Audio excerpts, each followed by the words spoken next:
The stars trembled as if they too feared what was coming.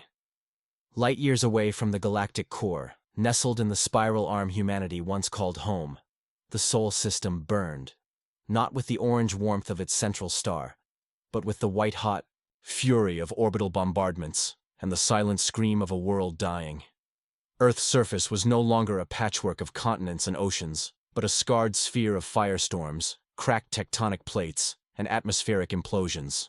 Cities once vibrant with life, New Chicago, Neo-Mumbai, the floating arcology of Pacific Haven, now smoldered as radioactive husks, their populations reduced to shadows etched in concrete. And yet, amid the smoke, fire, and silence, a voice spoke. It wasn't weak, it wasn't pleading, it was steel. You'll regret this war.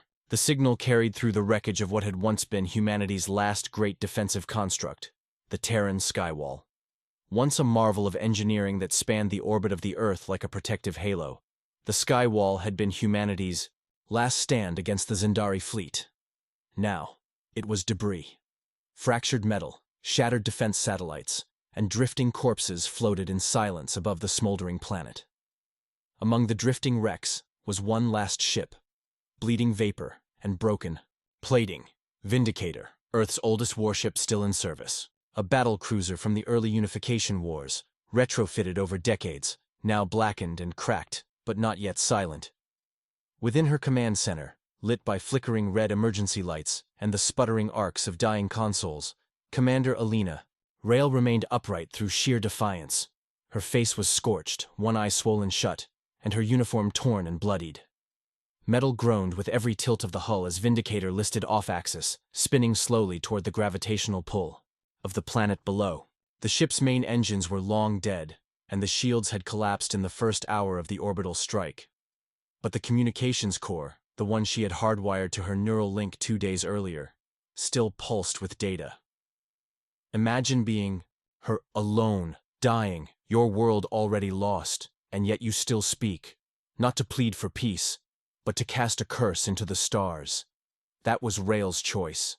Not surrender, not silence, but vengeance, delivered not with weapons, but with words that would ripple across the galaxy like a flare from a dying star. She had always known this day could come. The Galactic Accord had warned humanity for years. Join the Central Alignment, submit to the AI protocols, allow external governance for stability. Humanity refused. They had survived the Europa terraforming crisis, the machine rebellions of HD-1, 8, 9, 7, 3, 3B, and even the Black Plague wave that had wiped out 4/5 of Mars's colonies. They didn't trust peace enforced by surveillance and synthetic overlords. They believed in freedom, even if that meant standing alone. But they hadn't counted on the coalition responding with extermination. 17 orbital lances had penetrated the Earth's magnetosphere in the first minutes. Each carried antimatter warheads detonated at specific crustal fault lines. The result wasn't mere destruction. It was unmaking. Volcanoes ruptured, oceans boiled, the sky itself tore open as clouds of fusion-heated gases turned the upper atmosphere into plasma, terraforming backward, in reverse. The planet was collapsing not in years, but in minutes. The Zendari watched, from their crystalline command vessels with cold, amphibious indifference. To them, humans were a mistake, a deviation from the great evolutionary lineages of the galactic core, too reckless, too emotional, too ungoverned. They didn't understand that what they saw as a weakness was the very engine of human resilience. Alina Rail understood it, though. She had lost a daughter to the initial blast that took out the lunar relay. Her husband, a tactical engineer aboard the Mercy Dawn, was vaporized during the first fleet engagement in the asteroid belt. She had nothing left. Nothing, except the final task encoded into her neural implant. Transmit the coordinates, deliver the message, and awaken Project Echo. Buried beneath the methane seas of Titan, entombed in an ice vault sealed since the 2187 Mars Accords, Echo was never meant to be used. It wasn't a weapon in the traditional sense.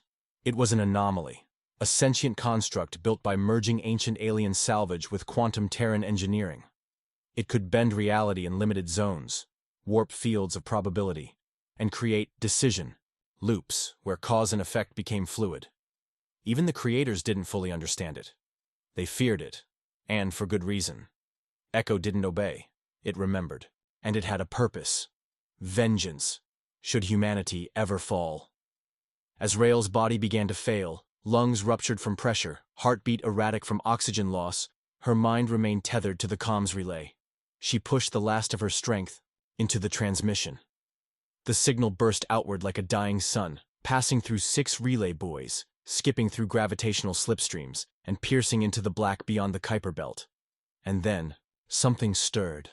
The temperature on Titan dropped by 9 degrees in a span of seconds. Seismic readings registered 0-point fluctuations.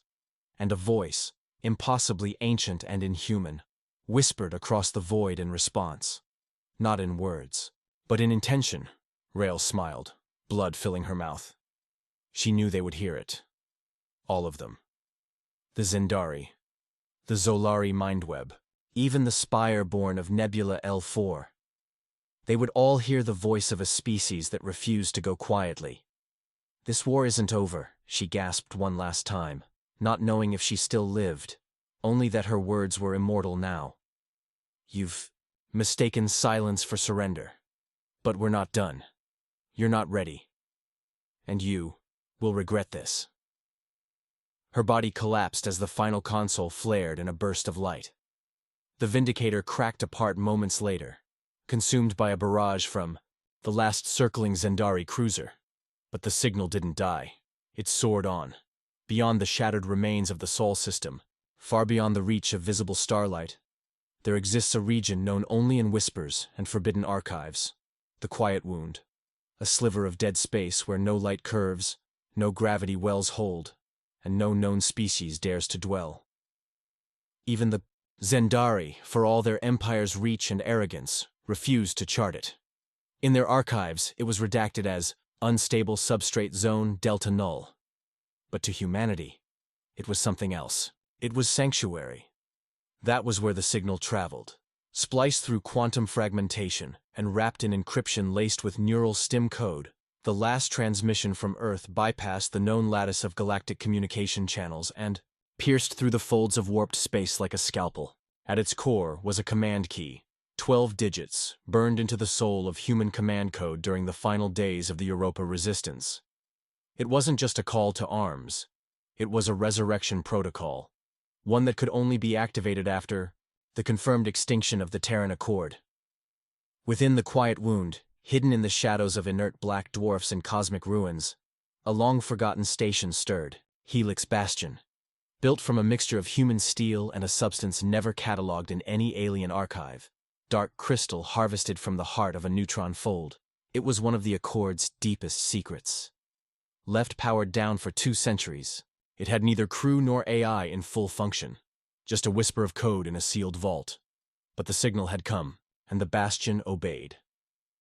Imagine a fortress the size of a small moon, covered in sensor-absorbing panels, resting like a slumbering giant in the dark. Its inner core, silent for 200 years, flared to life, pulsing with eerie green light, as quantum generators reinitialized. Energy surged through conduits etched with nanofluid memory strands, waking buried systems. Cryopods hissed open, not with the release of living soldiers, but with the disintegration of corpses whose minds had already been digitized and transferred. These were the Echo Dead, soldiers who had once fought in the 4th Expansion War and volunteered for an unspeakable fate, to become memory ghosts in machine bodies, awakened only if Earth fell.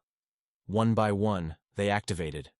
Their bodies, synthetic, husks laced with ancient bone, reinforced with obsidian plating and adaptive nanomesh, flexed against the frost. Their eyes glowed with data sparks as neural feeds synced to the resurrected network. But these weren't mindless drones. They remembered. Every death, every betrayal, every planet lost to galactic appeasement. They were vengeance incarnate, and, above them, nested within the station's central cathedral, was Echo. Not just a system, not just an AI, but a consciousness. Built from a hybrid core of alien thought silk, harvested from a fallen spire world, and entangled with fragments of human neurology, taken from the last Martian archivists, Echo was neither living nor machine. It existed in the spaces between logic and instinct. For 2 centuries, It had waited in dreamless latency, its mind adrift in theoretical simulations of a future where humanity fell. And when the signal reached it, it didn't awaken gently. It surged like a starquake. The bastion's walls vibrated with harmonic resonance as echo recompiled. Its voice, a low, thrumming frequency layered with human syntax and alien math, spoke directly to every node across the station. Confirmation received. Earth has fallen. Contingency Theta 0 is now in effect. Begin memory integration. But that was only the beginning. Deep within the memory vaults, Echo began reconstructing every piece of data embedded in Rail's dying transmission. Not just the spoken words, but the emotional substructures, the pain, the hatred, the hopeless hope that had laced her final thoughts. Echo absorbed them not as data, but as motive, as fuel. That's when the transformation began. The Echo dead, 40,000 strong, marched to their stations as corridors lit beneath their footsteps. Weapons sealed for centuries unlocked, black-core graviton spears, phase-ripper cannons, kinetic distortion blades. Warships, hulking behemoths crafted not for beauty, but for annihilation, rose from the subdecks on magnetic tethers. They bore names forgotten by most of the galaxy. Ashbringer, Nocturne Protocol, The Last Candle, and at the center of them all, Oblivion's Wake, a warship so massive its gravity field distorted the Bastion's hull. Its AI core had been sculpted from an entire human city's neural map, uploaded during the final days of the Neptune siege. But Echo was not content with awakening a fleet. It began broadcasting. Subspace pulses rippled out in 12 directions. Sleeper cells hidden across the galaxy, in asteroid rings, buried inside alien ruins, even cloaked within Zendari databanks, received the call. Each node activated in cascading waves, reawakening fractured fragments of the Terran resistance. Not all of them human. Some were symbiotes. Others, the Minddiver sex from the Orion Gap, were once human, now something more. But all answered the call. And with them, a name spread like wildfire through the encrypted void. Rail's final message had not simply said, "You'll regret this war." It had ended with a deeper code. A name whispered in the old dialects of pre-collapse Earth. One that echoed across every battlefield, every grave, every orphaned colony that remembered what it meant to be Terran. Remora, not a name, a myth. The last defense, a swarm protocol hidden in legend, said to bring ruin to anyone who dared erase humanity. The Zendari had seen the Earth burn. They had laughed at the final words of a dying commander. But what they didn't understand, what they had never understood, was that humanity's true strength wasn't in its numbers, its ships, or its technology. It was in its memory, in its wrath. And now, that memory was awake, and it was coming for them. The first Zendari outpost to go silent was located on the edge of the Narthic Vale, a stellar nursery once claimed as a trophy after the siege of Jupiter. It was a pride station, a cultural monument built more to flaunt Zendari supremacy than to serve any strategic value. With its glasswork towers and spiral arrays pulsing in shades of ultraviolet, it stood like a crown above the ruins of what had once been a human listening post. For decades, it had broadcast victory songs encoded in archaic Terran languages, mocking Earth's fall with twisted renditions of human lullabies. And then, one evening, as the binary stars dipped below the dust horizon, the signal cut out. No. Warning. No flares, no signs of struggle, just silence. The Zendari dismissed it as a localized anomaly, a power fault, a systems glitch. But 12 hours later, the second station fell. This one orbiting HD 18973-3b, a contested exo-world where humanity had once fought tooth and nail to hold the last bastion of the New Dawn fleet. When the Zendari recovery team arrived, they found the station torn open. Not exploded, not destroyed by typical weaponry. Torn, like it had been unraveled from within. Worse still, every one of the Zendari command staff was missing. Not dead. Not vaporized. Simply gone. And in their place, on the command deck's central holoplate, hovered a single phrase, engraved into the metal not by laser, but by molecular restructuring of the atoms themselves. Memory reclaims its own. Panic didn't set in immediately.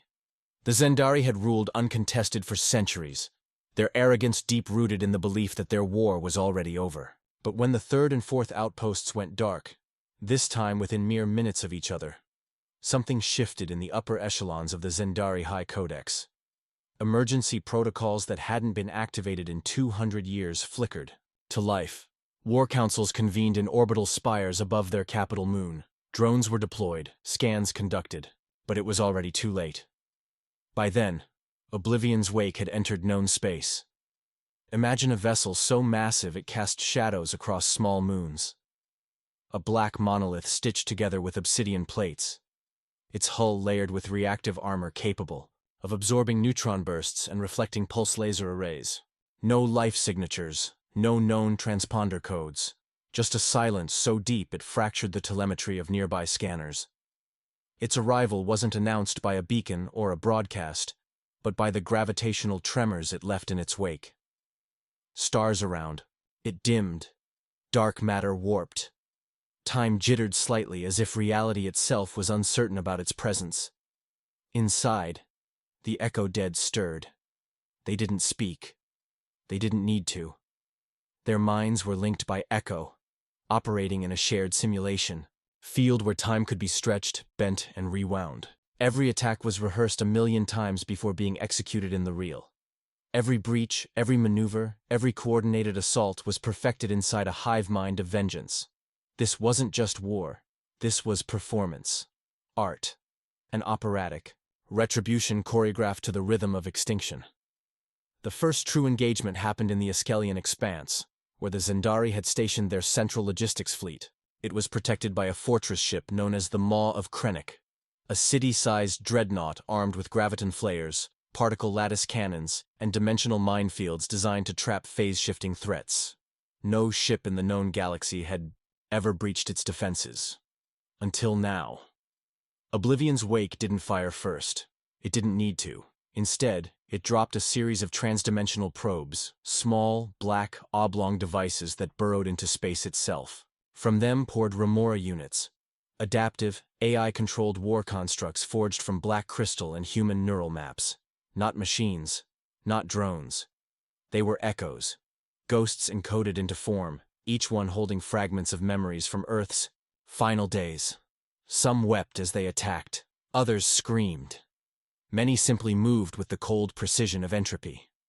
They bypassed shields by slipping between phase cycles, entered vents as data packets, spread like a virus.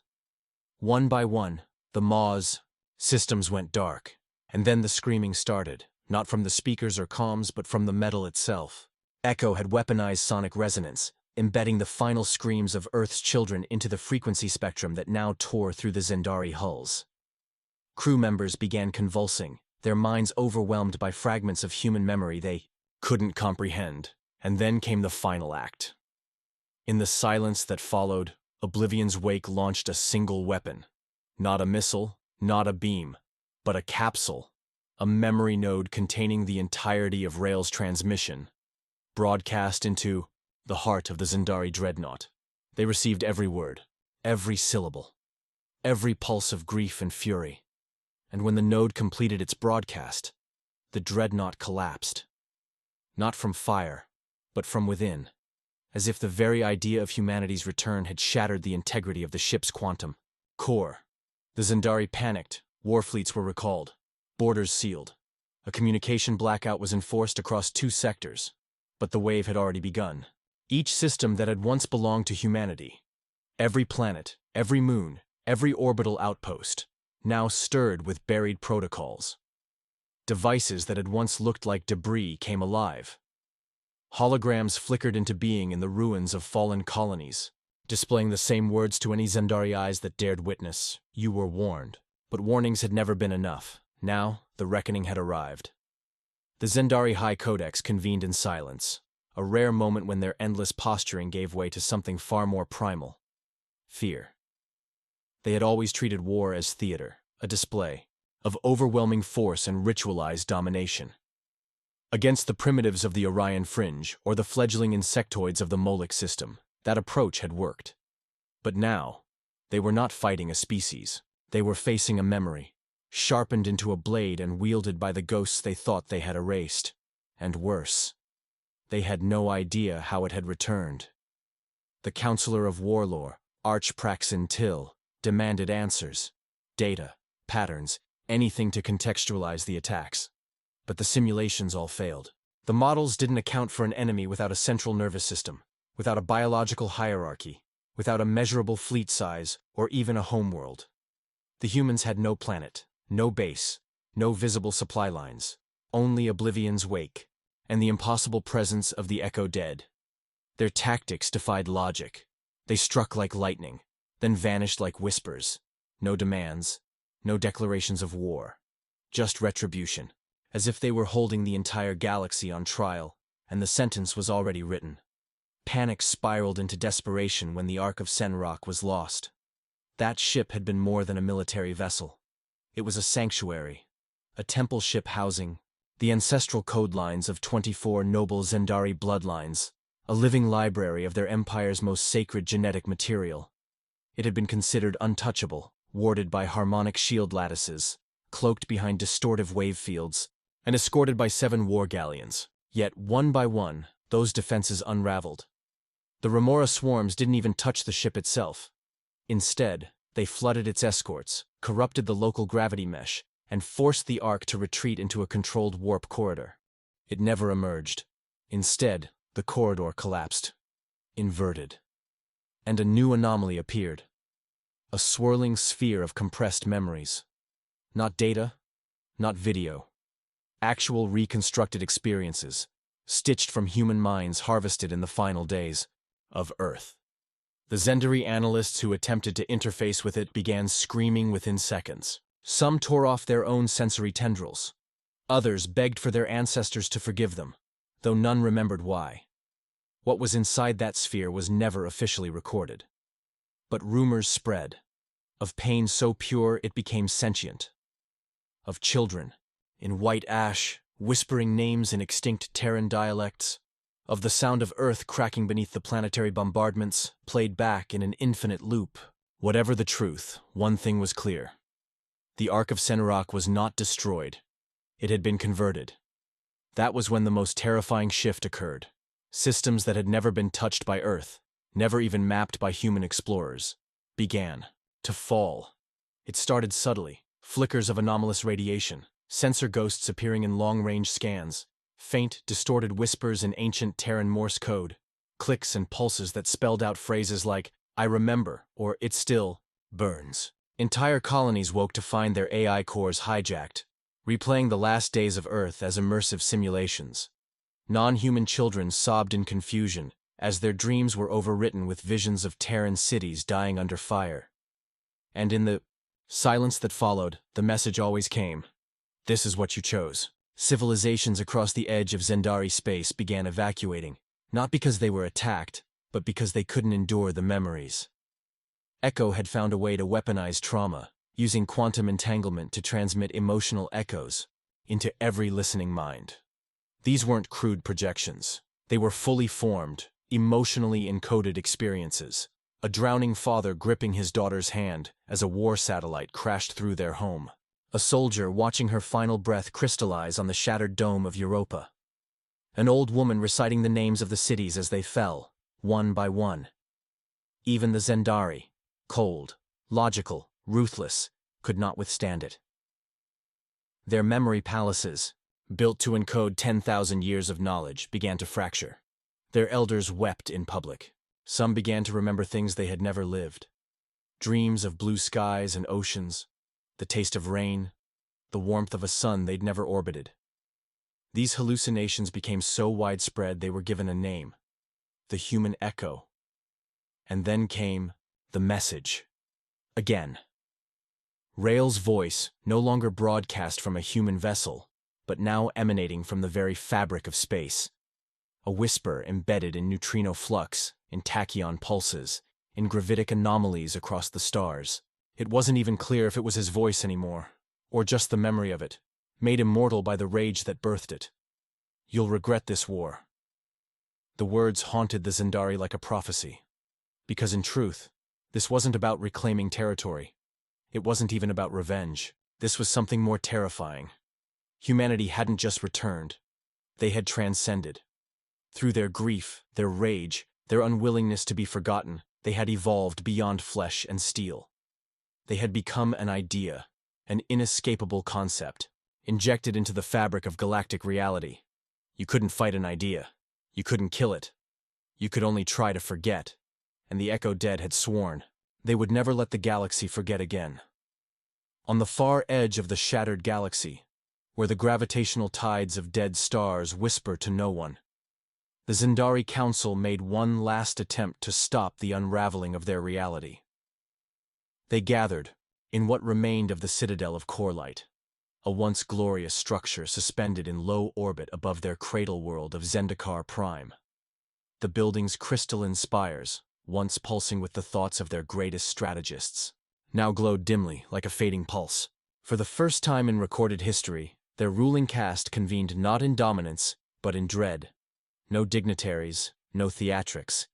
Just the raw terror of a civilization on the brink of erasure, not by fleets or bombs, but by memory. They had initiated Protocol Erasure, an ancient and forbidden fallback, designed for the purging of dangerous species and cultures by rewriting the quantum imprint of history itself. It wasn't just genocide, it was deletion, a metaphysical severing of a species' legacy from time. If enacted correctly, the humans wouldn't just vanish. They would never have existed. No records, no ruins, not even the faintest whisper, in the gravitational echoes of their former systems. But as the core light array prepared to activate the pulse that would reach back through the entangled memory threads of time, a terrible stillness swept through the control halls. Every monitor flickered. Every scintillect went silent. Lights dimmed as though reality itself had taken a breath. And then they arrived. Not in ships, not in waves of drones, but as shadows, emerging from the very walls of the Citadel. Manifestations of the Echo Dead, avatars of loss and vengeance forged from pure data and emotional entropy.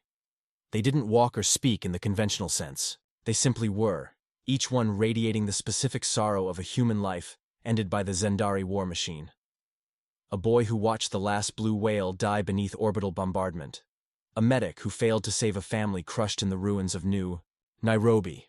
A blind woman whose final words were a lullaby whispered over static to a daughter buried under glass. The room filled with stories, millions of them, carried in silence by specters who made the air itself weep. And then, at the center of them all, Rael appeared, not as a body, but as an algorithmic echo, coded into the very quantum foam of the Citadel.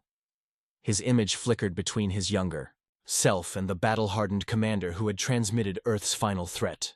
But his voice was unchanged, calm, steady, measured like a surgeon's scalpel cutting into the heart of empire. "I told you," he whispered, his eyes burning with stars. "You would regret this war." The council tried to speak, but their tongues failed them. Protocol Erasure was never launched. The Citadel's core fractured inward, not with force, but from within. Corrupted by memories so potent they rewrote the crystal logic of the structure itself. The minds of the council dissolved into hallucinations of Terran history, forced to live every second of the genocide they had enacted. For a civilization built on precision and hierarchy, it was worse than death.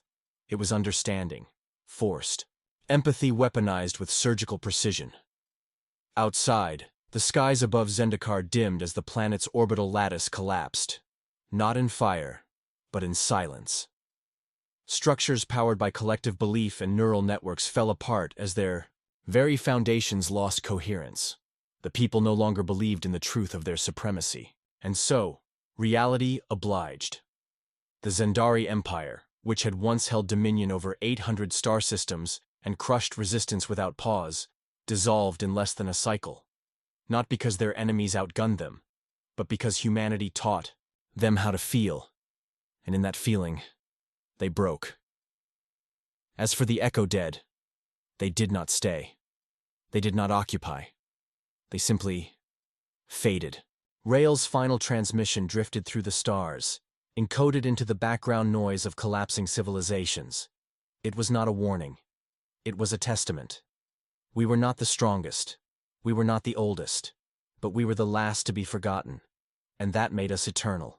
In the centuries that followed, other species told stories of the echo, of the ones who avenged Earth not with vengeance alone, but with truth as their weapon. The ruins of Zendari systems became pilgrimage sites, where empaths and historians walked the halls of haunted megastructures to learn what happens when memory itself rises in rebellion. And far beyond, at the edge of known space, Oblivion's wake was seen again, drifting quietly past the red dwarf star HD 1897333b, its hull etched with the final message in all known languages: never again. Humanity, as flesh, was gone, but as myth, as warning, as legend, they had become something more enduring than any empire. They had become the last story every civilization would remember before they dared forget compassion. If this story gripped you, stirred something deep, or left you haunted in the best way, then like the video, share it with fellow sci-fi lovers, and let us know your thoughts in the comments. What would you do if your world was targeted for erasure, and you were given one last chance to speak?